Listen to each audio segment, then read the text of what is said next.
প্রিয় শিক্ষার্থী বন্ধু, নতুন ক্লাসে তোমাদের স্বাগতম। আজকে আমরা গণিত বই 30 পৃষ্ঠার 6 নাম্বার অঙ্কের সমাধানটা দেখে নিব। প্রশ্নটা পড়ে নেই।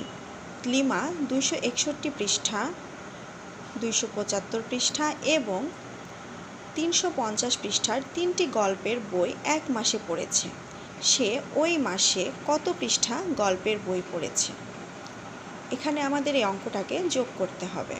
চলো আমরা দেখে নিই কীভাবে আমরা অঙ্কটা করব। তো আমরা 6 লিখে সমাধান কথাটা লিখে নিব। এবার লিখব, প্রথম গল্পের বইয়ে আছে 261 পৃষ্ঠা, দ্বিতীয় গল্পের বইয়ে আছে 275 পৃষ্ঠা এবং তৃতীয় গল্পের বইয়ে আছে 350 পৃষ্ঠা। এবার এগুলোকে আমরা যোগ করি। 5 আর 1 6,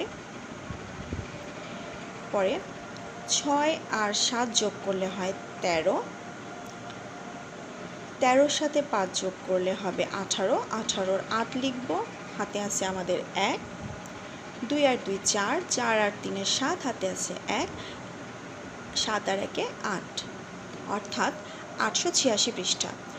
অতএব 3 বইয়ে মোট 886 পৃষ্ঠা আছে। এরপরে দিব উত্তর 886 পৃষ্ঠা। ধন্যবাদ। এরকম অনেক গণিতের সমাধান জানতে আমাদের চ্যানেলটি অবশ্যই সাবস্ক্রাইব করবেন এবং একটি লাইক দিয়ে রাখবেন।